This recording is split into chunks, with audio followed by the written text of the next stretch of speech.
नमस्कार। जय श्री जगन्नाथ, जय शिव शंकर, जय माँ बिरजा। आज बहुत दुखर विषय जोटा कि आमर वर्तमान द्वितीय थर जो बन्या हो जाइए सबुआड़े वर्तमान जलमग्न आम मंदिर में पानी हो जाइए। देखंतु आम प्रभु केते कष्ट पूरा रही। पूर्व थर जो बन्या होता पानी होता एते हो नथिला, किंतु एथर जो बन्या होइछि पानी होइछि बहुत सारा पानी हो जाइछि। प्रभुंकर आस्थान पर्यंत पूरा पानी लगी जाइछि। देखंतु पूरा केते केते पर्यंत पूरा पानी हो जाइछि। मंदिर को भला परिस्थिति होइछि देखंतु। बहुत दुख लगुच, बहुत कष्ट लगुच। पूर्व थर जो पानी होता बहुत कष्ट होता।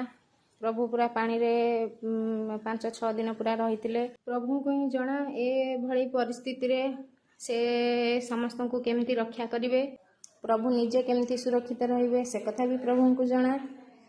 तो आमे खाली निमित्त मात्र। एठी हमर बाबा त्रैलोक्येश्वर मंदिर।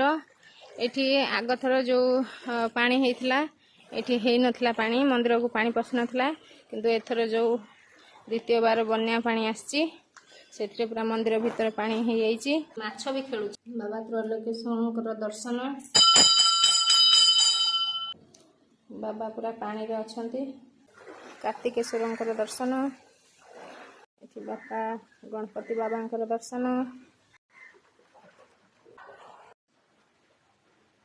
आपण माने देखिले तो मंदिर रे केमिति पानी हो जाइछि। आपण मानकु समस्त को अनुरोध, आपण माने ए पानी भितरे बाहर को कुआड़े भी बाहरंतुनी, सुस्थ रुहंतु। एभलिया परिस्थिति को सामना करने को दृढ़ साहस रखंतु। जय श्री जगन्नाथ।